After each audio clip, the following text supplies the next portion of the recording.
city never slept, but Adrian Cole wished it would. From the floor-to-ceiling glass walls of his penthouse, the skyline stretched endlessly, glittering like a sea of artificial stars. Luxury towers pierced the sky, their lights blinking in quiet competition, while far below, traffic flowed in endless streams of red and white. It was beautiful. It was powerful.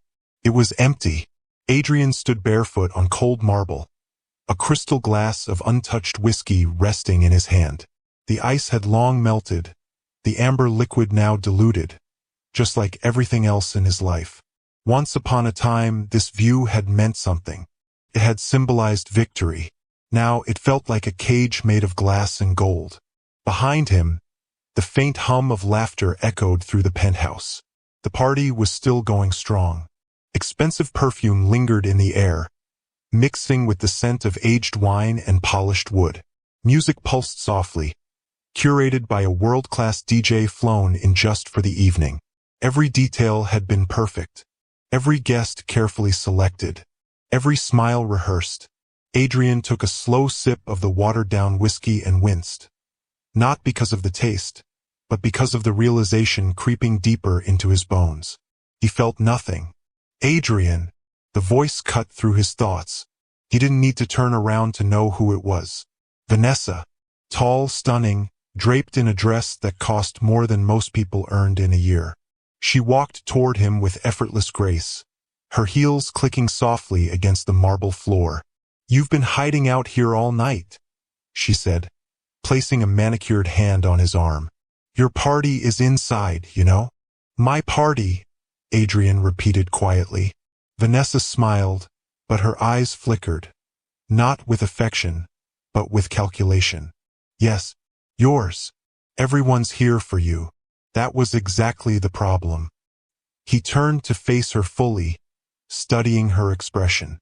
Perfect makeup, perfect posture, perfect everything. "Tell me something," he said, his voice calm but sharp. "If I lost everything tomorrow, would you still be here?" The question caught her off guard, but only for a moment. She laughed lightly, brushing imaginary dust off his shoulder. "Adrian, don't be dramatic. I'm serious."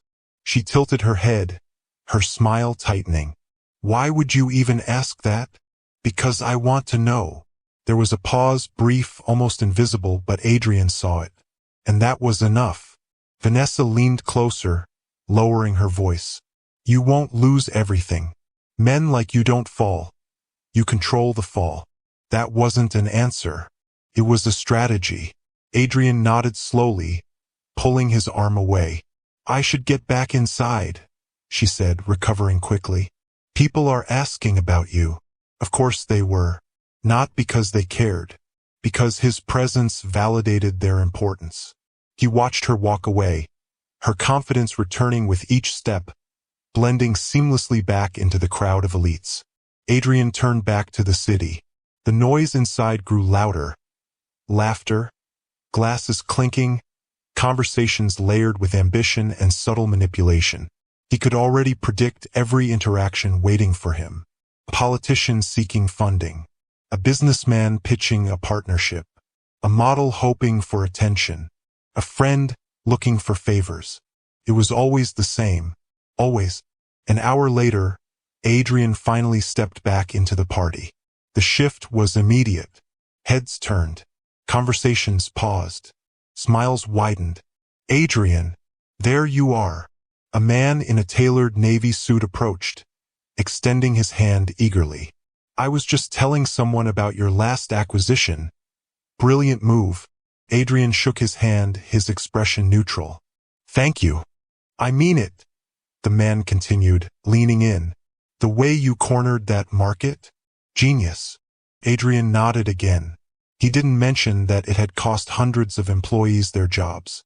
That part never made it into praise. "Have you thought about expanding into?" "Yes," Adrian interrupted gently. The man blinked. "Oh, you have." "I've thought about everything." And he had. That was the problem. Nothing surprised him anymore. Nothing challenged him. Nothing felt human. Across the room, A group of women laughed loudly, one of them glancing at Adrian before whispering something to the others. They all turned, their interest suddenly amplified. He knew that look. He'd seen it 1,000 times. Not curiosity, opportunity. Adrian moved through the crowd like a ghost in his own world, offering polite nods, brief responses, and practiced smiles. Inside, he felt like he was suffocating. By midnight, the party reached its peak. Music louder, laughter wilder, inhibitions lower. Adrian stood near the bar, watching it all unfold like a detached observer. A young man stumbled slightly, drunk on expensive champagne. Two investors argued in hushed tones. A couple flirted with exaggerated charm. Everything felt staged, artificial, disposable. "Sir," Adrian turned. It was Daniel, his personal assistant. Efficient, loyal, always composed. "You wanted to be informed when the board members arrived," Daniel said. "They're here." "Yes, sir. They're in the private lounge." Adrian exhaled slowly. "Even tonight. Especially tonight." "Give me 5 minutes," he said. Daniel nodded and stepped away. Adrian stared at the bar, then at the glass in his hand. Without another thought, he placed it down and walked toward the private lounge. The atmosphere inside was different, quieter, sharper, more dangerous. For men sat around a sleek glass table, their expressions serious. These were not party guests. These were power players.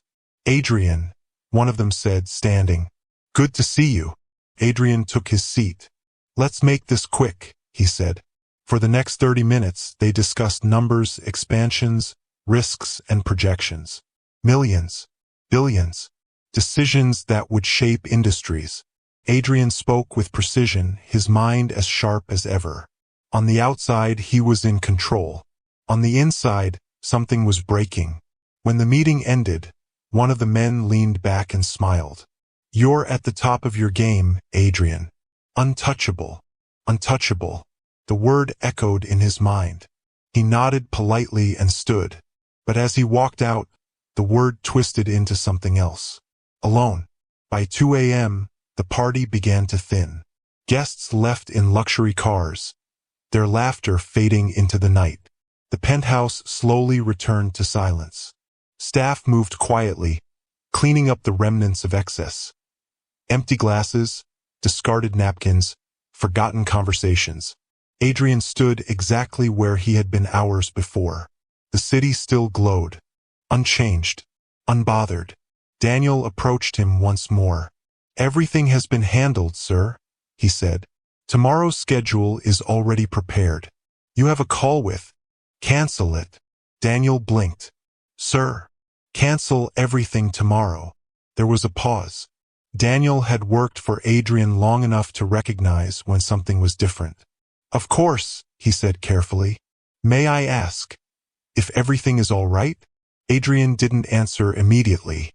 He stared out at the city, his reflection faintly visible in the glass. A man with everything, a man with nothing. "Daniel," he said finally, his voice quieter than before, "have you ever wondered what it would feel like to be invisible?" Daniel frowned slightly. "Invisible, sir?" "To walk into a place where no one knows your name. No one expects anything from you. No one wants anything from you." Daniel hesitated. "I can't say I have, sir." Adrian nodded. "I think about it all the time." He turned to face him.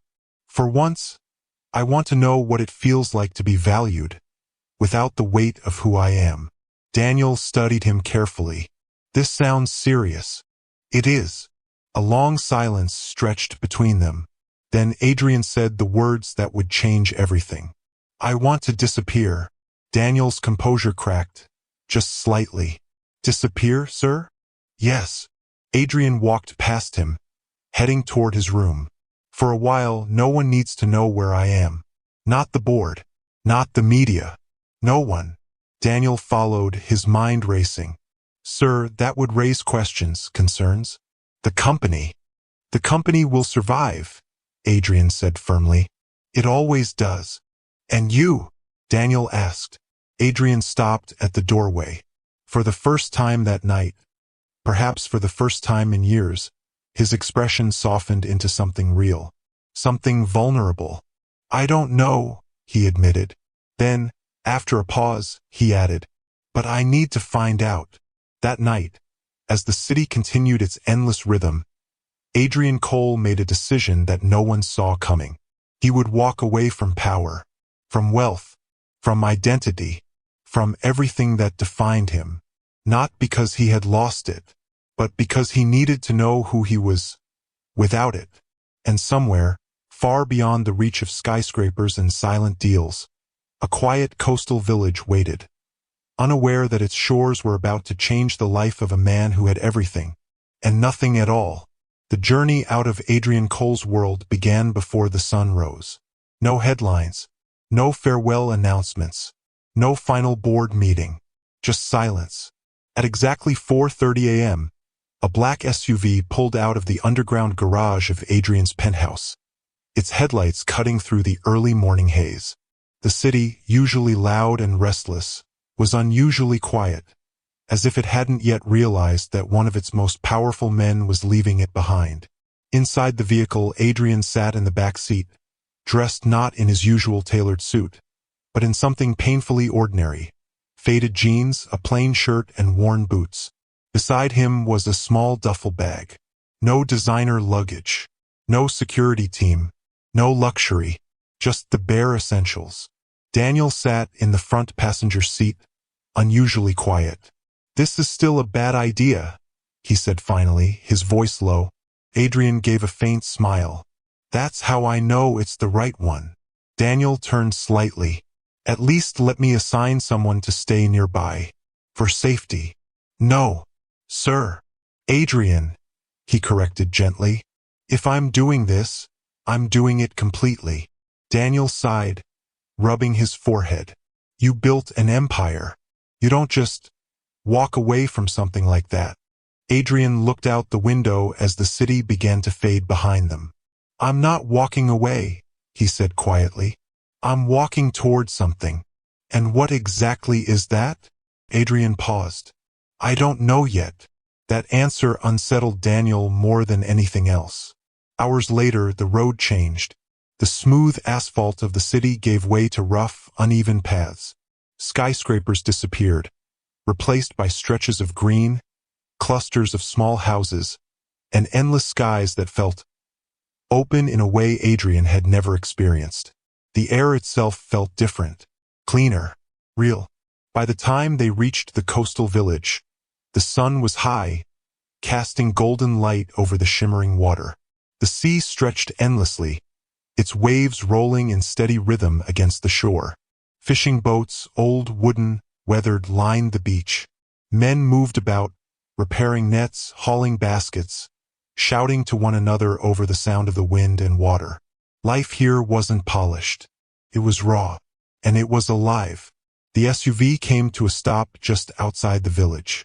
Daniel turned to him. This is where I leave you. Adrian nodded. For a moment, neither of them moved. Sir, Daniel started, then stopped himself. Adrian, if you change your mind, I won't. Daniel studied him one last time, then gave a small, reluctant nod. Take care of yourself. Adrian stepped out of the car. The heat hit him immediately, wrapping around him like a heavy blanket.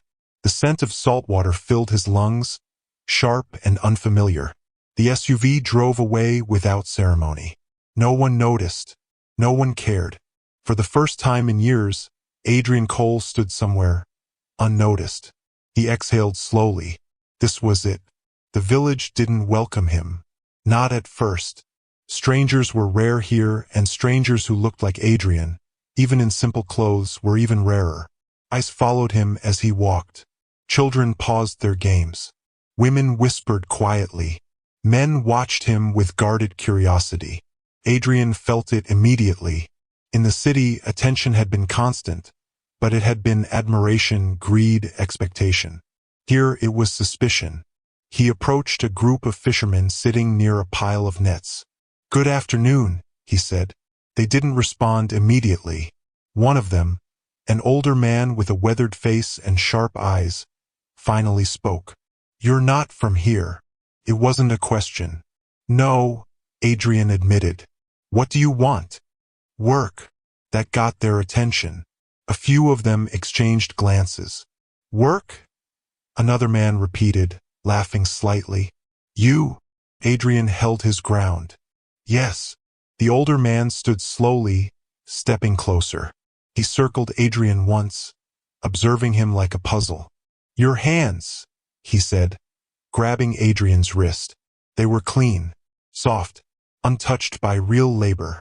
"You've never done this kind of work before." Adrian didn't lie. "No." The man released him. "Then go back to where you came from. I can learn." "You'll quit." "I won't." The man studied him again, longer this time. "What's your name?"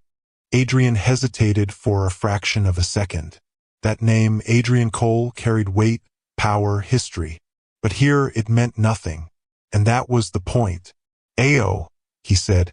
The name felt strange on his tongue, but also freeing. The older man nodded slowly. "I'm Bako." He gestured toward the sea. "The ocean doesn't care who you are. It only cares if you're strong enough to survive it." "I understand." Bako shook his head. "No, you don't." He turned and began walking away. "Be here before sunrise tomorrow. If you're late, don't come back." Adrian nodded. "Thank you." Bako didn't respond. That night, Adrian stayed in a small, rented room made of wood and rusted metal sheets. The bed was thin. The air was warm. There was no air conditioning, no soft lighting, no city noise, just the sound of waves crashing in the distance. And silence, real silence. Adrian lay on his back, staring at the ceiling. For the first time in years, there were no emails waiting, no decisions demanding attention, no one needing something from him. It should have felt uncomfortable. Instead, felt peaceful. The next morning came early. Too early. A loud knock on the door jolted him awake. "Ao!" Bako's voice. Adrian sat up, disoriented for a moment before reality settled in. This was his life now. He quickly got dressed and stepped outside. The sky was still dark, painted in shades of deep blue and purple. The air was cooler. The village was already awake. Lanterns flickered. Voices murmured. Boats creaked as they were pushed toward the water. Bako stood with his arms crossed. "You're not late," he said. Adrian nodded, slightly out of breath. "I said I wouldn't be." Bako gestured toward a boat. "Get in." Adrian climbed in, trying to mirror the movements of the others. It didn't go smoothly. He slipped slightly, earning a few chuckles. "Careful," one of the fishermen said. "The sea hasn't even started with you yet."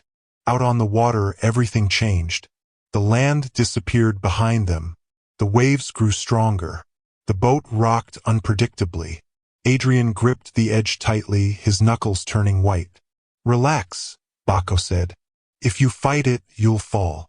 "I'm not fighting," Adrian replied. "You are." Bako handed him a net. "Throw it." Adrian looked at it, then at the sea. "How?" Bako sighed. "Watch." He demonstrated effortlessly, the net spreading wide before sinking into the water. "Now you." Adrian tried, and failed. The net tangled midair and dropped uselessly beside the boat. Laughter erupted. "City boy!" someone shouted. Adrian clenched his jaw.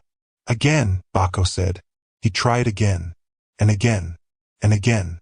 Each attempt slightly better than the last, but still far from good. By the time the sun rose, Adrian's arms ached.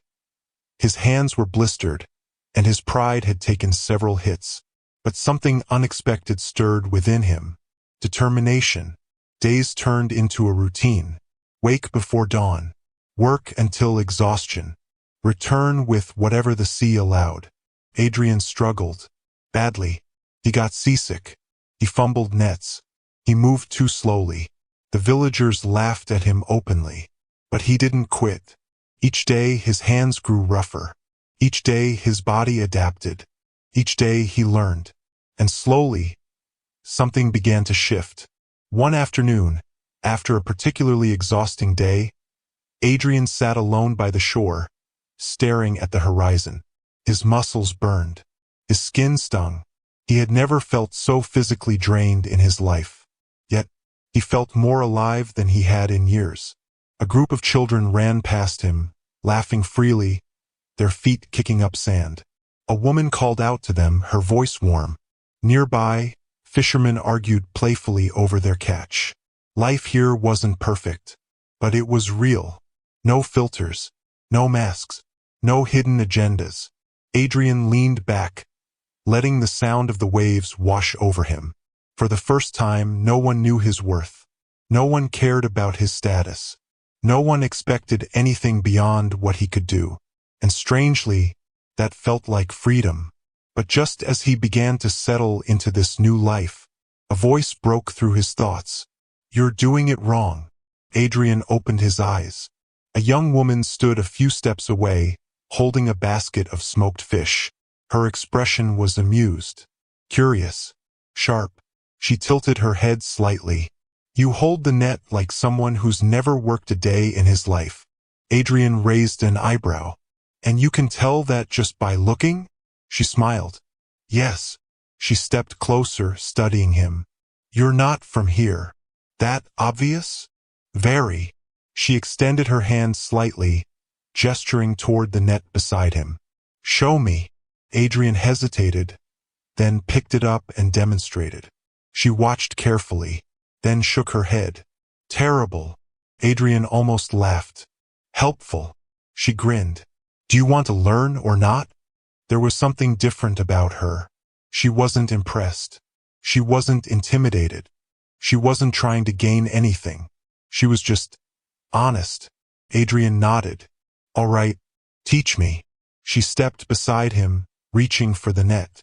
"First, stop thinking so much," she said. "The sea doesn't like overthinking." Adrian glanced at her. "And what does it like?"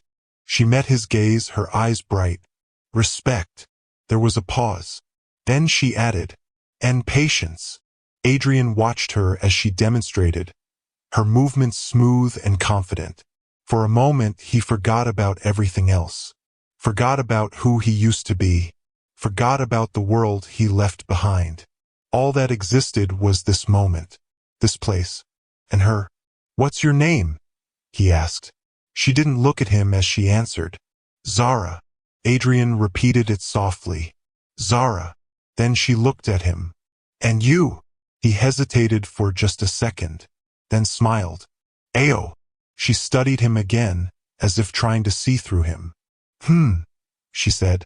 "We'll see about that." And just like that, without knowing it, Zara stepped into his life, and nothing would ever be the same again. The sea had a rhythm. Ao was beginning to understand that.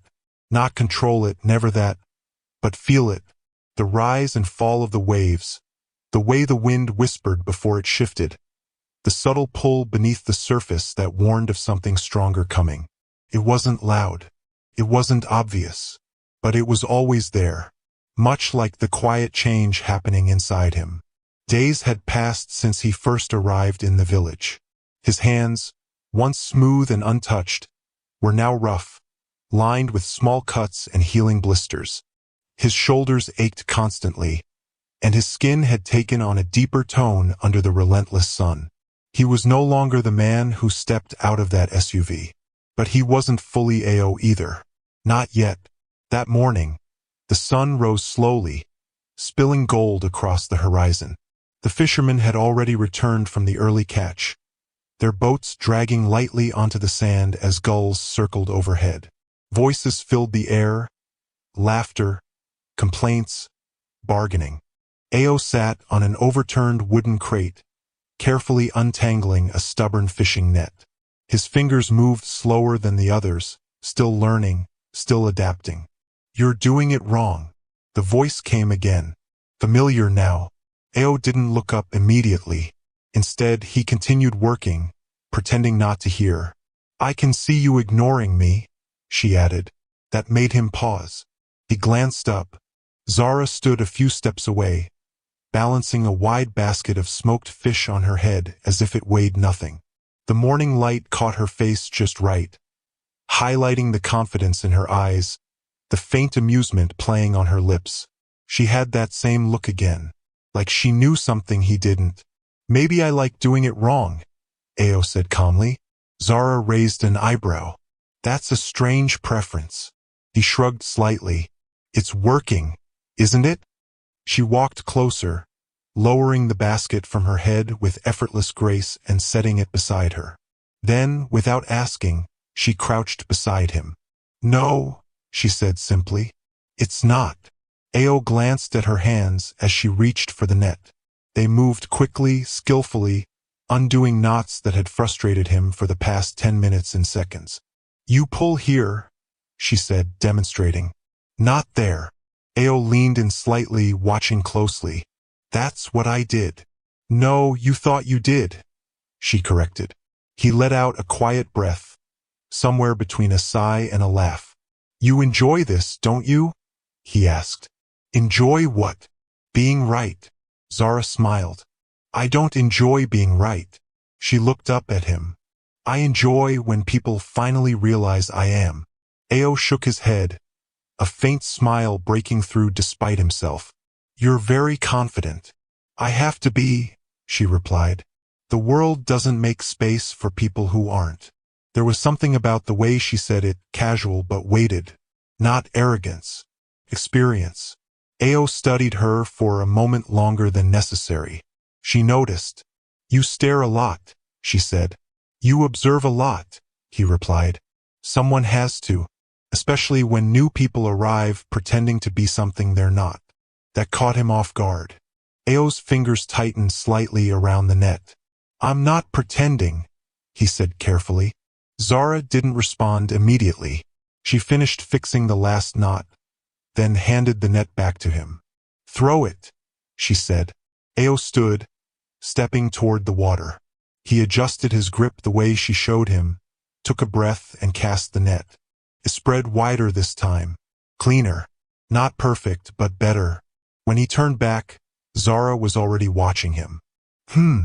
She said. "What?" "That was acceptable." Ao chuckled. "High praise. Don't get used to it." From that day on, Zara became a constant presence in Ao's life. Not in an obvious way. She didn't seek him out. She didn't follow him. But somehow their paths kept crossing. At the shore, by the market, near the boats. Each time, there was something. Small conversations, sharp remarks, quiet observations that pulled them closer. One afternoon, the sun hung heavy in the sky, and the heat pressed down on the village like a weight. Ao had just returned from the sea, exhausted and drenched in sweat.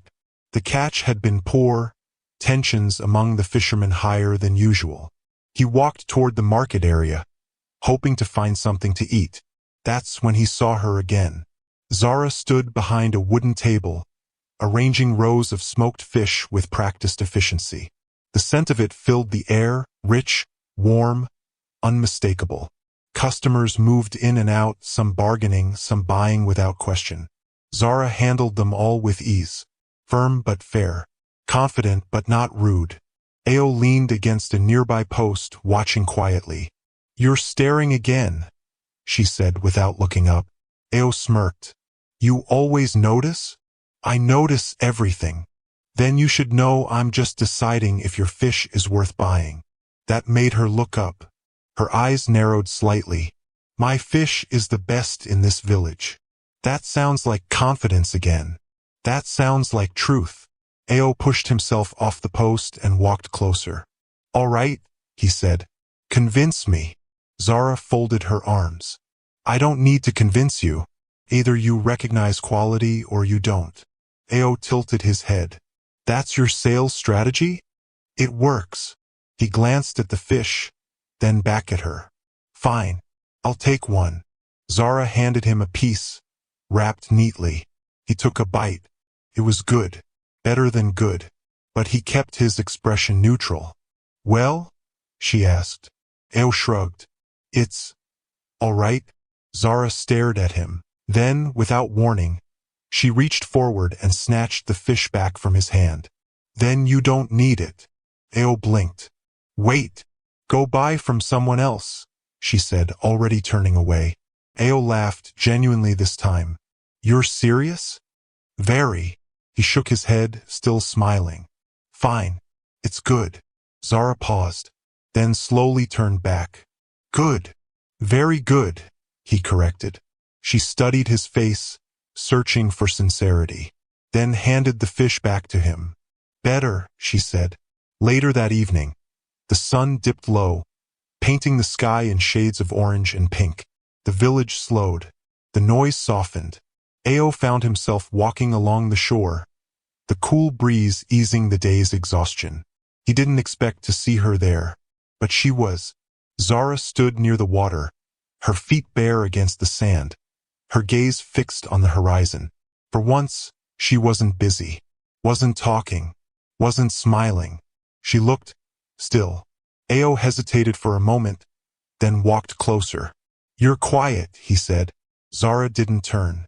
So are you. I can be. I've noticed. He stopped beside her, following her gaze out to the sea. The waves moved steadily, reflecting the fading light. It's different at this time, she said softly. The sea, she nodded. It's calmer, like it's resting. Ao crossed his arms loosely. Or maybe it's just preparing for tomorrow. Zara glanced at him briefly, always thinking ahead. Old habit. She studied him for a moment. You don't talk like the others, she said. Ao felt a flicker of tension. How do they talk? Simple. Direct. She tilted her head slightly. You think before you speak. Too much sometimes. Ao exhaled quietly. And that's a problem? Not a problem, she said. Just different. Silence settled between them again. But it wasn't uncomfortable. It was easy. Zara wrapped her arms around herself lightly, the breeze picking up. Why did you come here? She asked suddenly. The question landed heavier than expected. Ao looked out at the water, choosing his words carefully. I needed a change. That's not an answer. It's the truth. Zara shook her head slightly. No one comes here just for a change. They come because they have nowhere else to go, or because they're running from something. Ao's jaw tightened just a little. And what do you think I'm doing? Zara finally turned to face him fully. Her eyes were sharp again, searching. I think, she said slowly, you're hiding. The word hung between them. Ao held her gaze. And what if I am? Zara didn't look away. Then whatever you're hiding from, it will find you. Ao felt something shift in his chest. Not fear. Recognition. He looked back at the sea. Maybe, he said quietly. As the last light faded, Zara stepped back. I should go, she said. Back to the market? No, she replied. Home. Ao nodded. See you tomorrow? Zara hesitated for a brief second. Then she gave a small, almost reluctant smile. You will, she said. And just like that, she turned and walked away. Ao stood there long after she was gone. The sound of the waves filled the silence. Her words replayed in his mind. You're hiding. He exhaled slowly, running a hand through his hair. She saw more than she should, more than anyone here had. And that was dangerous.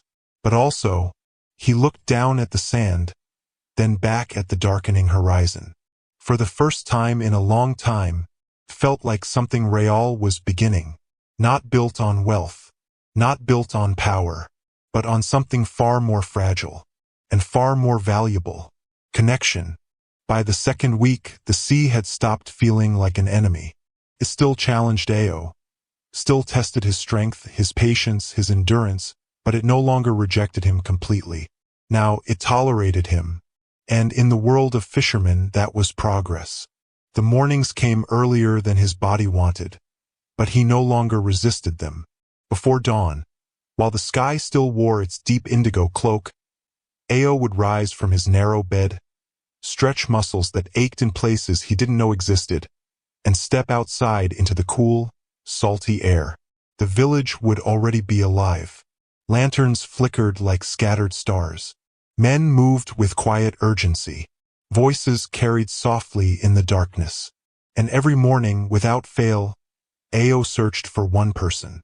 Sometimes she was there. Sometimes she wasn't. But when she was, the day felt different. Ao! He turned at the sound of Bako's voice. Stop drifting, the older man barked. The sea doesn't wait for dreamers. Ao grabbed the edge of the boat and climbed in. Steady this time. No slipping, no awkward hesitation. Bako noticed. He didn't say anything. But the slight nod he gave was enough. Out on the water, the wind cut sharper than usual. The waves were rougher. The boat rocked harder. Today will not be kind, Bako muttered. Ao tightened his grip on the net. I've noticed it's never kind. Bako shot him a glance. Good. Then you're learning. That day was harder than most. The nets were heavy. The catch was inconsistent. And twice, Ao nearly lost his balance as the boat lurched violently beneath him. But he didn't panic. Didn't freeze. He adjusted. Reacted. Adapted. Throw, Bako commanded. Ao cast the net. Spread wide. Clean. Strong. For a brief moment, everything aligned. The wind, the movement, the timing. Bako watched carefully, then gave a single, approving grunt. That was the closest thing to praise Ao would ever get from him. By midday, the sun burned high overhead. The fishermen returned, dragging their boats onto the shore with tired but practiced movements. Ao jumped out, his legs unsteady for just a second before finding balance. His arms trembled from exertion. His shirt clung to his skin. But there was something new in his chest. Pride. Not the loud, arrogant kind he once knew. Something quieter. Earned. You're improving. The voice came from behind him. Ao didn't need to turn. I had a good teacher, he said. Zara stepped beside him, shading her eyes from the sun as she looked out at the water. Don't get ahead of yourself, she replied. You're still far from good. Ao smirked. And yet, I didn't embarrass myself today. That's a low standard. It's a starting point. Zara glanced at him, a hint of a smile breaking through. You're stubborn. I've been told. That will either help you or break you. Ao tilted his head slightly. Which do you think it's doing? Zara studied him for a moment. Ask me again in a week. Later that afternoon, Ao found himself at Zara's stall again. But this time something was different. The table was less full, the customers fewer, and Zara's expression, though still composed, carried a trace of something heavier. You're running out, Ao observed. Zara didn't look up as she arranged what little remained. Business hasn't been good. That doesn't make sense, Ao said. Your fish is the best in the village? She finished, glancing at him. He gave a small nod. So you've said. Zara leaned against the table slightly. Storms affect more than just the sea, she said. When fishermen struggle, everyone does. Ao looked at the nearly empty stall, then at her. Have you thought about changing how you sell? Zara raised an eyebrow. Changing how I sell? Maybe where you position yourself, or how you display the fish. Or, she cut him off with a look. You've been here, what, 2 weeks? About that. And now you want to teach me my business? Ao paused, then smiled slightly. Not teach, just suggest. Zara crossed her arms. All right, fisherman, she said. Go on. Ao gestured toward the table. You arrange them neatly, which is good. But people don't just buy with logic. They buy with emotion. Zara frowned slightly. Emotion. If something looks more appealing, they're more likely to stop. He picked up a piece of fish, repositioning it slightly. Stack them higher. Create layers. Make it feel abundant, even if it's not. Zara watched him, skeptical. And that works. It does.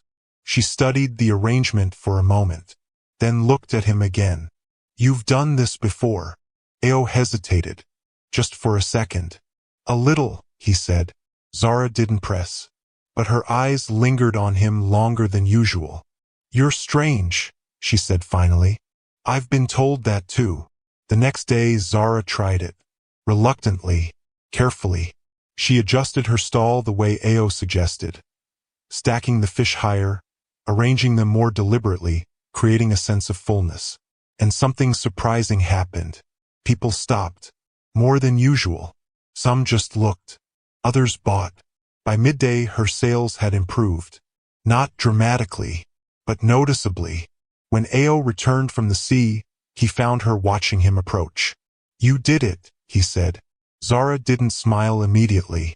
She just looked at him. Then, it worked. There was something in her voice. Not excitement. Not pride. Something softer. Acknowledgement. Ao nodded. I told you. Zara shook her head slightly. You didn't just guess that. Ao shrugged. Sometimes, understanding people is more important than understanding things. Zara stepped closer. Who are you, Ao? The question was quiet, but heavy. Ao met her gaze. Just someone trying to figure things out. Zara held his eyes for a moment longer, then stepped back. She said. I don't think that's the full story. Days passed, then more. Their interactions grew longer, easier, more natural. What started as brief exchanges turned into conversations. What began as curiosity turned into something deeper. One evening, after a long day, Zara invited him to walk with her. Not directly, not formally. She just started walking along the shore and didn't tell him to leave. Ao fell into step beside her. The sun was setting again, painting the sky in warm hues. You don't talk much about yourself, Zara said. You don't ask much, Ao replied. She glanced at him. That's not true. Then ask. Zara considered for a moment. What were you doing before you came here? Ao exhaled slowly. Working. What kind of work? The kind that never really ends. Zara nodded slightly. That sounds exhausting. It was. She kicked lightly at the sand as they walked. And now, Ao looked out at the water. Now I'm tired in a different way. Zara smiled faintly. The sea does that. They walked in silence for a while. Comfortable silence. The kind that didn't need to be filled. Then Zara spoke again. My mother is sick. Ao turned to her. Her tone had changed. Softer. More guarded. She's been sick for a long time, Zara continued. Some days are better than others. Ao didn't interrupt. Didn't offer quick solutions. He just listened. I work every day, she said. Not because I want to, but because I have to. She glanced at him briefly. There's no one else. Ao felt something tighten in his chest. You're doing a lot, he said quietly. Zara shrugged. I'm doing what needs to be done. There was no self-pity in her voice, just truth. They reached a quiet part of the shore. The waves rolled in gently. The sky darkened. Zara stopped walking. So, she said, turning to him, why are you really here? Ao met her gaze. There it was again. That question. Stronger this time. Closer. I told you, he said. I needed a change. Zara stepped closer. And I told you that's not enough. Ao didn't move. Didn't look away. For a moment, neither of them spoke. Then Zara sighed softly. Fine, she said. Keep your secrets. She turned, starting to walk again. But something in Ao shifted. Because I was tired, he said. Zara stopped. Not turning. Of what? Ao took a breath. Of people wanting things from me. Zara turned slowly. And here they don't? No, he said. Here, people expect you to work. That's it. Zara studied him carefully. That's still wanting something. It's different, Ao replied. How? Ao searched for the right words. Because it's honest. Zara held his gaze. Then slowly she nodded. I understand that. The wind picked up slightly, brushing against them. For a moment, everything felt still, balanced, real. Zara crossed her arms lightly. You're still hiding something, she said. Ao smiled faintly. Probably. Zara didn't smile back. Just make sure it's not something that will hurt someone. The words were simple, but they carried weight. Ao felt it. Deeply. I won't, he said. Zara looked at him for a long moment, as if deciding whether to believe him. Then she nodded. Good. As they walked back toward the village, something had changed. Not dramatically, not visibly, but something real had taken root. Trust, small, fragile, but growing. And for Ao, that was both the most beautiful and the most dangerous thing he had found since arriving. Because for the first time since leaving his world behind, he wasn't just learning how to survive. He was learning how to feel. The village woke slowly that morning. Unlike the usual rush of voices and movement before sunrise, there was a strange quietness in the air, like something unseen had settled over the people, pressing gently but firmly. Ao noticed it immediately. Even the sea felt different. Not rough, not calm, just distant. Bako didn't say much as they prepared the boat. The other fishermen worked in silence, their usual teasing replaced with short, clipped exchanges.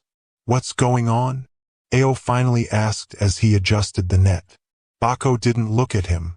Life, he replied. That wasn't an answer. But Ao had already begun to understand something about this place. People didn't always explain things. Sometimes you had to watch and figure it out yourself. The catch that morning was poor. Not terrible, but not enough. The kind of catch that made men frown quietly instead of complain loudly. By the time they returned to shore, the weight of it followed them like a shadow. Ao jumped off the boat, dragging it onto the sand with the others. His muscles burned, but he barely noticed. His eyes were already searching. Zara wasn't at her usual spot. That was the first sign. Normally, by this time, her stall would already be set. Fish neatly arranged, her voice cutting through the air as she negotiated with customers. Today, nothing. Just an empty wooden table. Ao felt a small, unfamiliar tension settle in his chest. He walked closer, scanning the area. Looking for someone? He turned. It was one of the older women from the village, carrying a basket on her back. Yes, Ao said. Zara. The woman's expression shifted slightly. She didn't come out today. Why? The woman adjusted the basket. Her mother is worse. Ao's stomach tightened. Worse how? The woman hesitated, then sighed. Some days she can sit. Some days, she can't even speak. Ao looked back at the empty stall. Today is not a good day. He didn't think, didn't weigh options, didn't consider whether it was his place. He just moved. Zara's house stood near the far edge of the village, closer to the shoreline where the land dipped slightly. It was small, smaller than most, with walls made of uneven wood and a roof patched together with rusted sheets. It looked fragile, like it had been standing strong for too long without help. Ao stopped just outside the door. For the first time since coming here, he hesitated. This wasn't the shore. This wasn't the market. This was personal, private. He raised his hand and knocked. Once, twice, no answer. He was about to knock again when the door creaked open slightly. Zara stood there. Her eyes met his, and everything about her was different. She looked tired. Not the kind of tired that sleep fixes. The kind that settles deep in your bones. Her hair wasn't neatly tied as usual. Her clothes were simple, slightly wrinkled. And her expression, usually sharp and controlled, was softer but heavier. Ao? She said, surprised. I didn't see you at the market, he replied. Zara exhaled quietly, leaning against the doorframe. I stayed home. I heard your mother isn't well. She nodded. She has her days. Ao glanced past her slightly. Can I help? The question lingered. Zara studied him as if weighing something. Then she stepped aside. Come in. The inside of the house was dim. A single window let in soft light, illuminating the small space. A bed stood in one corner, a wooden chair in another. A few pots rested neatly near a makeshift kitchen area. And on the bed, a frail woman lay still. Her breathing was shallow, her face pale. Ao slowed his steps instinctively. That's my mother, Zara said quietly. Ao nodded. She's been like this for a while? Zara moved toward the bed, adjusting a thin cloth over her mother's body. Years, she said. It started slowly. Then it didn't stop. Ao watched her carefully. You take care of her alone? Zara didn't answer immediately. Then, yes. There was no hesitation in her voice. No complaint. Just truth. Ao stepped closer, lowering his voice. Has she seen a doctor? Zara let out a soft, almost humorless laugh. With what money? Ao opened his mouth, then stopped, because for the first time since arriving here, he felt it. The weight of what he could do. The resources. The power. The solutions that were so easy for him before. And yet, he couldn't use any of it. Not without breaking everything. His jaw tightened slightly. I could try to find someone, he said carefully. Zara shook her head. No. Ao frowned. No. I've heard that before, she said, her tone still calm, but firmer now. People come. They promise help. They say they'll return. She looked at him. They don't. Ao held her gaze. I'm not them. Zara's expression didn't change. They all say that. Silence filled the room. Heavy. Uncomfortable. Real. Ao glanced at her mother again. Then back at Zara. I wasn't trying to. I know, she said, cutting him off gently. She exhaled slowly. I know you mean well. She sat on the edge of the bed, her shoulders slightly slumped. But meaning well doesn't fix things. Ao nodded. You're right. Zara looked at him, surprised. You're not going to argue? No. That caught her off guard.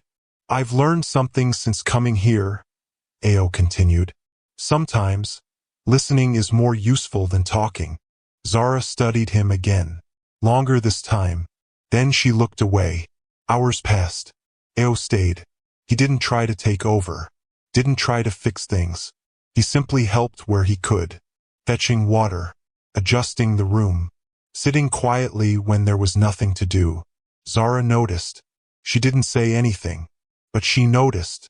Later in the afternoon, her mother stirred slightly. Zara leaned forward immediately. Mama! The woman's eyes opened faintly. Weak, but aware. Zara took her hand gently. I'm here. Her mother's gaze shifted slowly, landing on Ao. Who is that? She whispered. Zara glanced back. This is Ao, she said softly. He's a fisherman. Her mother studied him briefly, then gave the smallest nod. Good, she murmured. You need good people around you. Zara's throat tightened slightly. Yes, Mama. The woman's eyes drifted closed again, her breathing steady but fragile. That evening, as the sun began to set, Ao stepped outside to give Zara a moment alone. The sky burned with color, but it didn't feel beautiful. Not today. Zara joined him a few minutes later. They stood side by side, looking out at the water. She likes you, Zara said quietly. Ao blinked. She barely knows me. She knows enough. Ao glanced at her. And you? Zara crossed her arms lightly. I'm still deciding. There was a pause. Then Zara spoke again. I used to believe in love, she said. Ao turned slightly. Used to? She nodded. There was someone. Ao felt something tighten in his chest. He wasn't from here, Zara continued. He came like you did. Different. Curious. She let out a small breath. He said all the right things. Made all the right promises. Ao didn't interrupt. She said yes. Zara added, her voice quieter now. I believed him. What happened? Ao asked gently. Zara looked out at the sea. He left. The words were simple, but the weight behind them was not. Just like that? Ao asked. Zara nodded. When things got harder, he disappeared. Ao felt a heaviness settle deep inside him. He never came back? He asked. Zara shook her head. Not even once. Silence stretched between them again. But this time it was different. More fragile. More exposed. That's why I don't trust easily, Zara said. Ao swallowed slightly. That makes sense. She turned to him. So if you're hiding something, Ao, her eyes locked onto his, make sure it's not the kind of thing that makes you disappear. The words hit him harder than anything she had said before, because deep down, he knew his truth could do exactly that. Ao looked away, his thoughts racing. He had come here to find something real, something honest, and he had. But now, that honesty demanded something in return, something he wasn't ready to give. Not yet. I'm not going anywhere, he said finally. Zara held his gaze. You can't promise that. I can try. She studied him for a long moment, then nodded slowly. Trying is a start. The sun dipped below the horizon, leaving them in the soft glow of twilight. For the first time, their connection wasn't just curiosity. It wasn't just tension. It was something deeper, something rooted in shared vulnerability, pain, understanding. But beneath it all, a quiet truth lingered. Zara had been hurt by someone who left, and Ao was a man built on a secret that could make him do exactly the same. And neither of them knew yet just how much that truth would cost them. The air changed before the sky did. That was the first sign. Ao noticed it the moment he stepped outside that morning. The breeze was heavier, slower, as if it carried a warning no one had spoken aloud yet. The usual freshness of dawn felt muted. The village still moved, but differently. Quieter, faster, more deliberate. Men didn't linger in conversation. Women gathered items with sharper focus. Even the children, who normally ran freely through the sandy paths, stayed closer to their homes. Something was coming. Ao! Bako's voice cut through the stillness. Ao turned to see him standing near the boat, his expression tighter than usual. We go out now, Bako said. And we return quickly. Ao frowned slightly. Why? Bako didn't answer immediately. Instead, he looked toward the horizon. The sky was still pale blue, but far in the distance, a darker line stretched across it. Storm, Bako said. Ao followed his gaze. It didn't look like much. Not yet. But something in Bako's tone made his chest tighten. Then why go out at all? Ao asked. Bako's eyes shifted back to him. Because if we don't fish, we don't eat. That was the end of the conversation. The boat pushed off sooner than usual. The water, at first, seemed calm. Too calm. Ao sat near the edge, gripping the net, his senses sharper than before. You feel it? One of the fishermen muttered. Ao nodded. Yes. It's the quiet before trouble, the man said. Bako stood at the front, scanning the horizon. Be quick, he ordered. We don't stay long. They cast the nets. Once, twice. The catch came fast, but not heavy. Time felt different out there. Compressed. Urgent. Ao worked faster than he ever had before, his movements no longer hesitant. He adjusted his stance as the boat rocked slightly, anticipating the motion rather than reacting to it. Bako noticed. Again he said nothing, but his approval was there. Then the wind shifted. Suddenly, violently, it hit the boat like an unseen force, rocking it sharply to one side. Pull! Bako shouted. The fisherman moved immediately, hauling in the nets as the water began to churn. The calm surface broke. Waves rose higher, faster. The sky darkened, not gradually, but all at once, like a curtain being pulled across the sun. Ao's heart began to pound. This wasn't like the other days. This wasn't manageable. This was danger. Move! Bako barked. The engine roared as they turned back toward shore. But the sea had already changed its mind. The waves grew larger, slamming against the sides of the boat. Water splashed over the edges. The wind howled, sharp and relentless. Ao gripped the side tightly, his knuckles turning white. "Don't freeze!" someone shouted. "I'm not," Ao snapped back. But his body betrayed him for a second, a moment too long. The boat lurched violently, and he nearly lost his footing. A strong hand grabbed his arm. "Stand firm," Bako said, his voice cutting through the chaos. Ao steadied himself. He inhaled sharply, then adjusted. Feet wider, knees bent, balance centered. He remembered what Bako had said. If you fight it, you'll fall. So he didn't fight. He moved with it. Back on shore, the village had erupted into motion. Zara stood near the waterline, her eyes fixed on the horizon. The wind whipped her hair around her face, but she didn't move. "Zara!" someone called. "Come back." She ignored them. Her gaze remained locked on the distant boats, small shapes rising and falling against the growing waves. Her chest tightened. Too far. They were too far out. The rain came suddenly, heavy, unforgiving. Sheets of water poured from the sky, blurring everything. The sea roared louder. The wind screamed. The boats struggled. "Keep it steady," Bako shouted.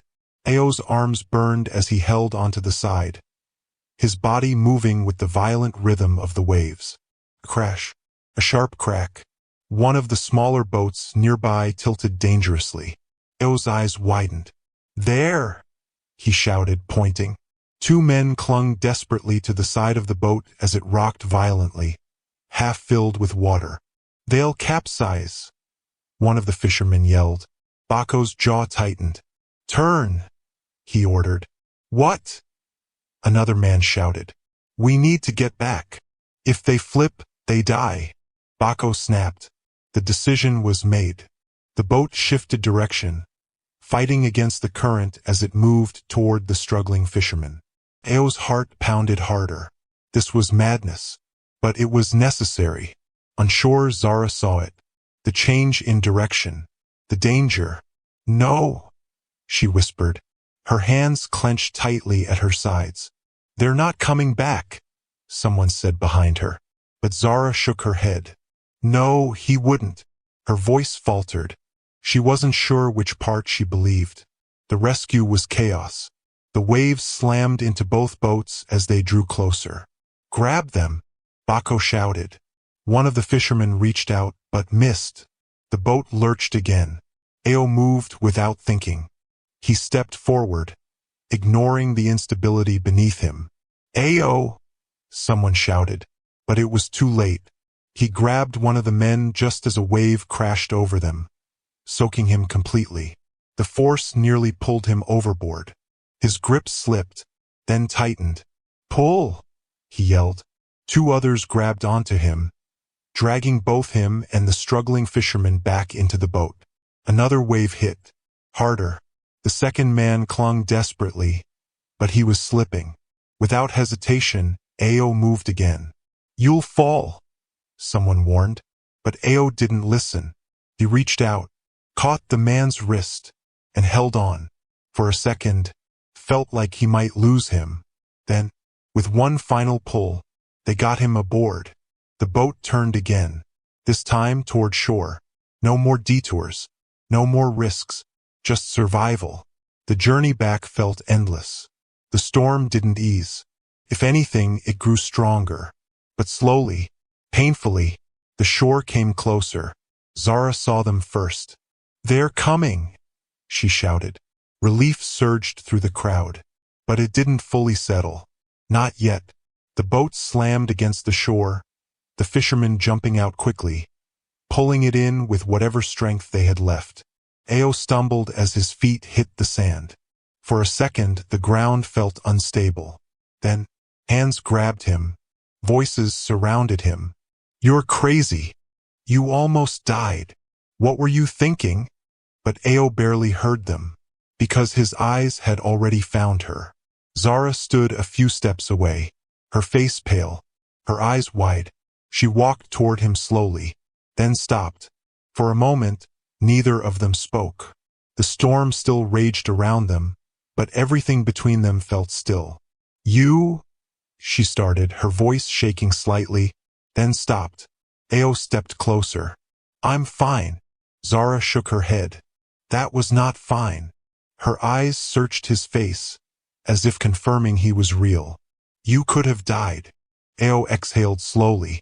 So could they. Zara's lips parted slightly. She looked past him, at the two men he had helped save, then back at him. Something shifted in her expression. Something deeper. You went back for them, she said quietly. Ao nodded. They needed help. Zara studied him like she had never seen him before. Not as the strange outsider. Not as the stubborn learner. But as something else. Someone else. You're not who I thought you were, she said. Ao's chest tightened slightly. I told you that. Zara shook her head. No, I thought you were pretending. She stepped closer. But you're not.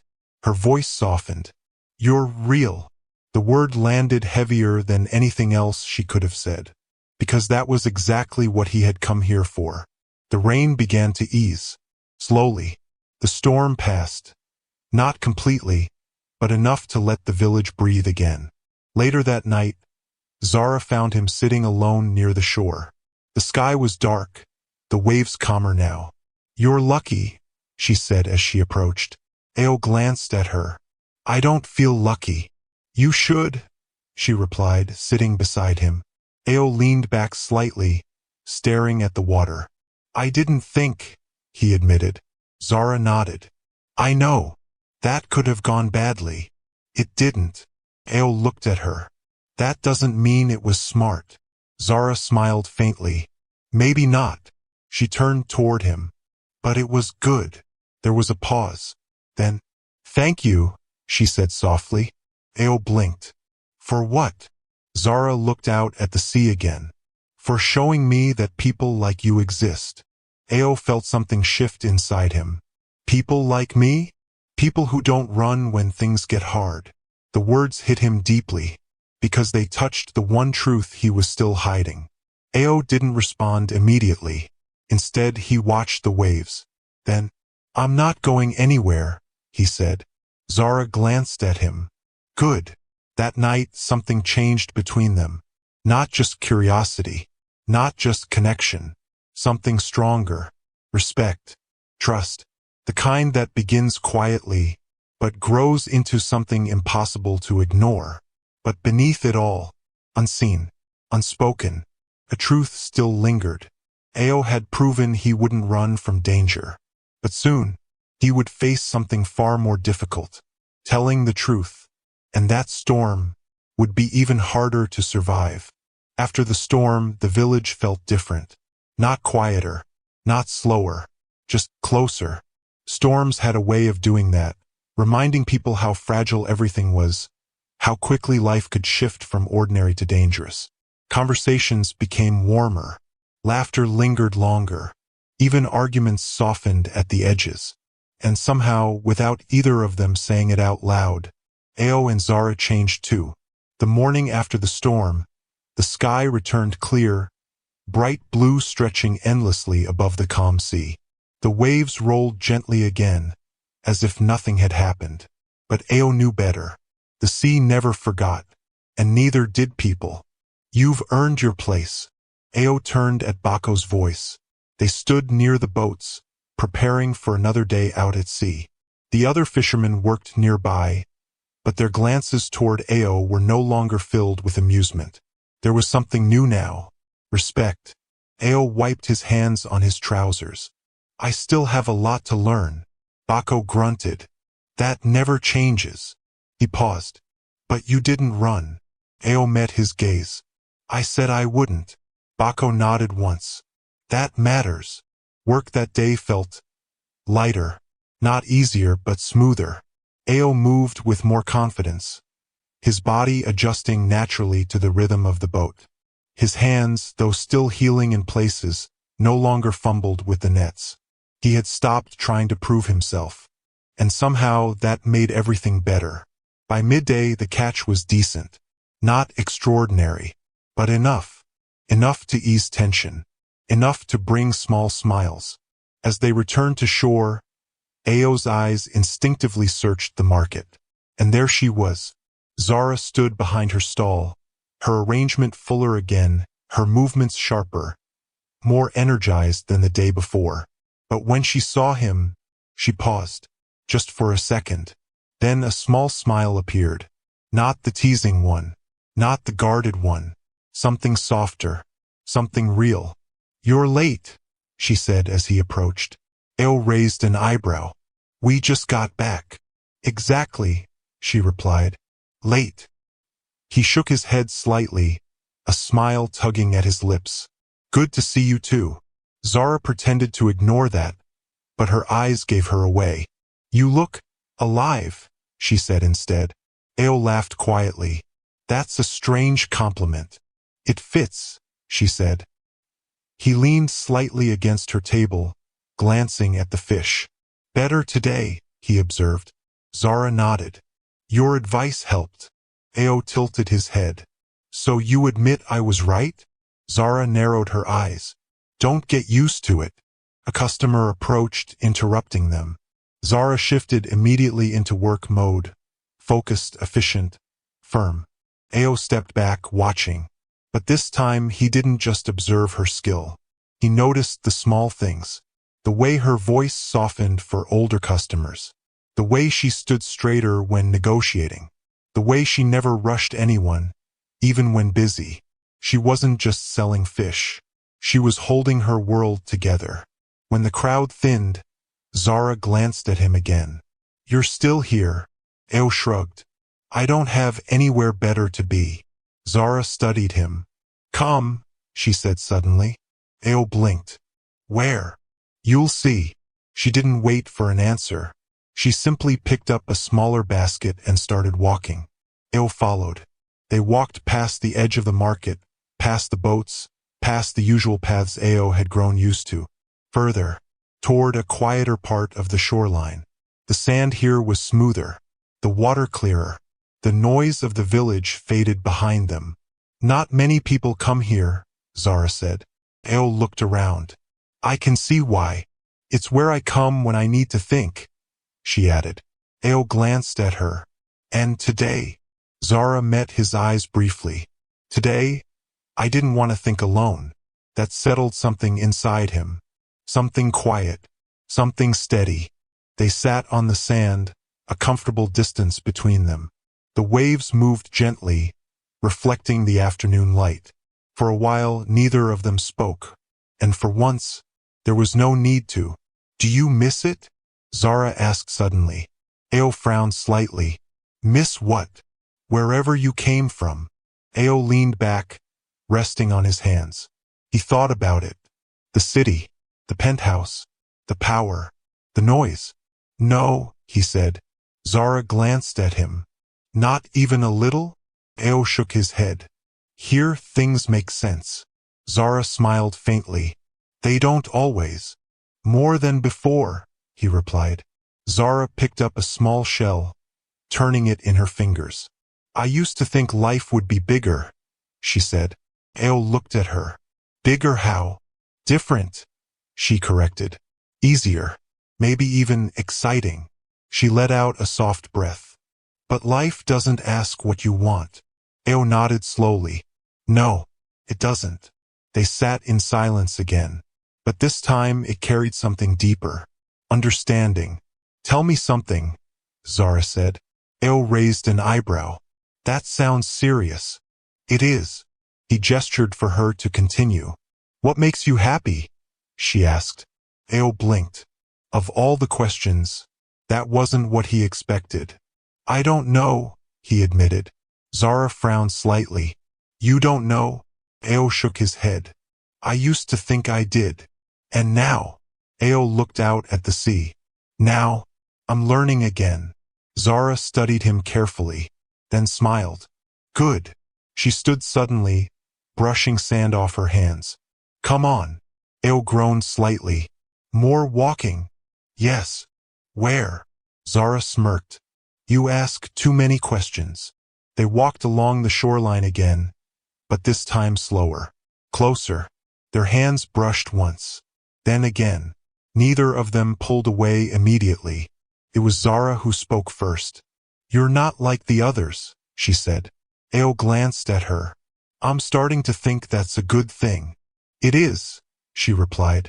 She hesitated, then added, You listen. Ao smiled faintly. You've said that before. I mean it differently now. They stopped walking. The sun dipped lower, casting warm light across the water. Zara turned to face him fully. You stayed, she said. Ao held her gaze. I said I would. You could have left, she continued. After the storm. After everything. Ao shook his head. I didn't want to. Zara's expression softened. Why? The question hung between them. Heavy. Simple. Dangerous. Ao took a slow breath, then answered honestly. Because of you. Zara's eyes flickered slightly. Just for a moment. Silence followed. But this silence wasn't empty. It was full. Of realization. Of fear. Of something beginning to take shape. You don't even know me, Zara said quietly. Ao stepped closer. I know enough. Zara swallowed slightly. That's not how this works. How does it work? Ao asked. Zara shook her head. People don't just choose each other like that. Maybe they should, Ao said softly. Zara looked away, but she didn't step back. Ao, she started, then stopped, because she didn't know what came next. Ao closed the distance just a little more. Not touching, not yet, but close enough to feel the shift. I'm not asking for anything, he said. Not now. Zara looked back at him. Then what are you doing? Ao's voice dropped slightly. Staying. That word settled between them. And this time, Zara didn't question it. The wind picked up gently, brushing against them. Zara let out a slow breath. Then quietly, okay. It wasn't a confession. It wasn't a promise. But it was enough. From that day things changed. Not suddenly. Not dramatically. But undeniably. They spent more time together. Shared more moments. Small ones. Important ones. Ao helped at her stall sometimes, drawing curious looks from the villagers. Zara teased him when he struggled with simple tasks. He teased her when she took things too seriously. They laughed more, talked longer, walked further, and slowly, without either of them naming it, love began to grow, not built on wealth, not built on status, but on something far more fragile, trust. But even as it grew, something else grew with it, a quiet tension, an unspoken truth, because every time Zara looked at him with trust in her eyes, Ao felt it, the weight of what he hadn't told her. And for the first time, he wasn't afraid of losing his wealth. He wasn't afraid of losing power. He was afraid of losing her. And deep down, he knew, the longer he stayed silent, the harder that loss would be. The morning began like any other. That was what made it dangerous. The sun rose gently over the horizon, casting a soft golden glow across the village. The sea moved in its usual rhythm, calm and steady, as if it had never known rage. Fishermen prepared their boats, voices low but familiar again. Women arranged goods at the market, calling out prices with practiced ease. Life had settled. Comfort had returned. And Ao, no Adrian, had almost begun to believe it could stay that way. He stood beside Zara's stall, adjusting a small stack of smoked fish the way he had learned. Not like that, Zara said, nudging his hand away. You're making it look uneven. Ao smirked. You said variation makes it more appealing. I said controlled variation, she corrected. Ao chuckled. You're very particular. I have to be, she replied. You still owe me for ruining yesterday's display. I improved it. You confused it. They shared a brief smile. One of those quiet, easy moments that had become so natural between them. The kind that didn't feel fragile anymore. The kind that felt safe. Then the sound came. Low at first. Distant. Unfamiliar. Ao's head turned slightly. Zara frowned. What is that? The sound grew louder. Engines. Multiple. Not boats. Not anything the village was used to. People began to notice. Conversations paused. Heads turned. Children stopped playing. The sound grew closer, heavier, out of place against the soft rhythm of village life. And then they appeared. A line of black SUVs rolled into view, cutting through the sandy road like a foreign invasion. Dust rose behind them, swirling in the sunlight as the vehicles came to a slow, deliberate stop near the center of the village. Everything went still. O's chest tightened. He didn't need to ask. He knew. Zara looked at him, then back at the vehicles, then at him again. Something in her expression shifted. What is this? She asked quietly.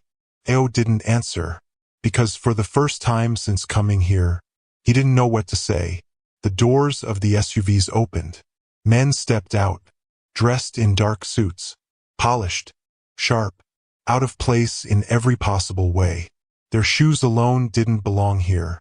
Their presence disrupted everything. The villagers murmured among themselves. Who are they? What do they want? Is something wrong? One of the men stepped forward. Tall, composed, familiar, too familiar. O's jaw tightened. Daniel, he muttered under his breath. Daniel scanned the crowd quickly, efficient, focused, until his eyes landed on him. And in that moment, everything stopped. Ao, Zara whispered, confused. But Ao didn't respond. He couldn't, because the world he had left behind had just found him. Daniel walked forward, his expression unreadable. The other men remained behind him, watching, waiting. The villagers parted slightly as he approached. Uncertain, uneasy. Zara stood her ground. Her eyes moved between Daniel and Ao. Something wasn't right. She could feel it. Daniel stopped a few steps away. For a moment he didn't speak. He simply looked at Ao, taking him in. The worn clothes, the rough hands, the sun-darkened skin, the version of him that didn't exist in their world. Then, Mr. Cole. The words cut through the air like a blade. Silence.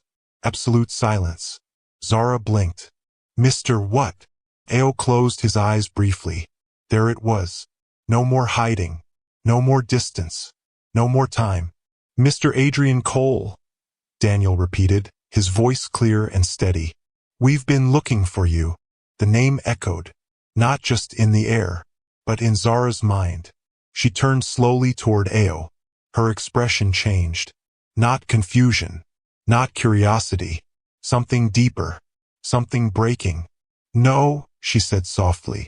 Ao opened his eyes. Zara. No, she repeated louder this time. Her gaze locked onto his. Tell me that's not true. Ao stepped forward. I can explain. Explain what? She snapped. That you're not Ao? That you're not some fisherman? That you're not. Her voice faltered slightly. Whatever they just called you? The villagers watched. Whispers spread. Tension thickened. Ao's chest tightened. I didn't lie about everything, he said. Zara let out a hollow laugh. That's not what I asked. Daniel stepped forward slightly. Sir, we need to. Not now, Ao said sharply. Daniel paused, then stepped back. Zara's eyes didn't leave Ao. Say it, she said. Ao swallowed. My name is Adrian. The words felt heavier than anything he had ever said.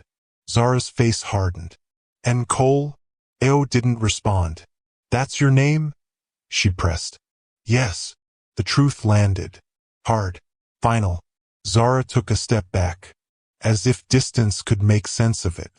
Adrian Cole, she repeated slowly. Then she shook her head.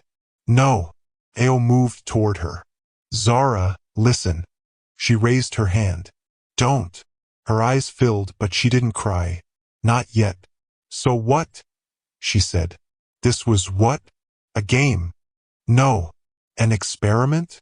No. Then what? She demanded. Ao struggled for the words. I needed something real. Zara stared at him. And I was what? Your test. The question hit harder than anything else. No, Ao said, his voice softer now. You were never a test. Then what was I? She asked. Ao stepped closer. You were everything I didn't know I was looking for. Zara's expression didn't soften. If anything, it grew colder. You lied to me. I didn't lie about how I feel. You lied about who you are. She shot back. Silence followed. Because that was the truth. You let me believe, she continued, her voice shaking now, that you were like us. Ao shook his head. I am. No, she cut him off. You're not. The words landed like a wall between them. Zara looked at his hands. The same hands that had worked beside hers. The same hands that had held hers. The same hands that had saved lives in the storm. Now, they felt different. Everything makes sense now, she said quietly. The way you talk. The way you think. The way you always had answers. Ao felt something break inside him. I should have known, she added. You couldn't have, he said. I should have, she repeated. Her voice softened, but it wasn't warmth. It was disappointment. You're not who I thought you were. Ao stepped forward again. But what we had, she echoed. Her eyes flashed. You mean the version of you I believed in? Ao stopped, because he had no answer for that. Zara shook her head slowly. I told you something, she said. Ao's chest tightened. About someone who left, she continued. Ao closed his eyes briefly. You said you weren't like him. I'm not, he said quickly. Zara looked at him. Really looked at him. You already are. The words hit deeper than anything else. Because this time, he couldn't argue. Daniel stepped forward again, more urgent now. Sir, we don't have much time. The board. I said not now, Ao snapped. Zara flinched slightly at the tone. Not because of the anger, but because it didn't belong to Ao. It belonged to someone else. Someone she didn't know. She took another step back. Then another. I need you to leave, she said. Ao froze. What? Leave? She repeated. I'm not going anywhere. Yes, you are, she said firmly. Because whatever this is, she gestured between them. It's not real anymore. Ao felt the words like a physical blow. It is real, he insisted. Zara shook her head. No. Tears filled her eyes now, but she didn't let them fall. Maybe your feelings are real, she said. But everything else? She took a step back, further away. That was built on a lie. Silence fell again. Heavy. Final. The villagers watched. No one spoke. Ao stood still. For the first time since coming here, he didn't know what to do. Zara turned and walked away. He didn't stop her, because deep down, he knew. This was the moment everything changed. The sea still moved. The village still breathed. The world still turned. But the life he had built, the love he had found, had just shattered. And this time, no amount of strength, no amount of determination could fix it instantly, because some storms didn't come from the sky. They came from the truth. The village didn't feel the same. Nothing had physically changed. The same boats lined the shore. The same waves rolled in steady rhythm. The same voices carried through the air. But something unseen had shifted. Something fragile had broken. And everyone could feel it. Ao Adrian stood exactly where Zara had left him. The dust from the SUVs had long settled. The murmurs of the villagers had faded into low, distant conversations. But he hadn't moved. Not even a step. Sir. Daniel's voice came carefully this time. Not sharp. Not urgent. Just cautious. Adrian didn't respond. He was still staring at the path Zara had taken, as if she might come back, as if this moment might undo itself. "She's gone," Daniel added quietly. That pulled Adrian back. He exhaled slowly, running a hand through his hair. "I can see that." Daniel hesitated before speaking again. "We need to leave." Adrian turned slightly. "No." Daniel frowned. "Sir, the situation is serious. The board is—" "I said no." This time his voice carried weight. Authority. The kind he had buried for weeks. The nearby villagers shifted uneasily. They heard it. That tone didn't belong to Ao. Daniel lowered his voice. "With respect. You've already been gone too long." Adrian looked at him. "For the first time in my life, I stayed somewhere because I wanted to." Daniel didn't respond, because he understood what that meant. Adrian glanced around the village. The same place that had once felt like freedom now felt distant. Not because it had changed, but because he had been pulled back into who he really was. "I'll come back," Adrian said. Daniel's brows furrowed slightly. "Sir, I'm not finished here." But even as he said it, a quiet doubt crept in, because something told him Zara wouldn't be waiting.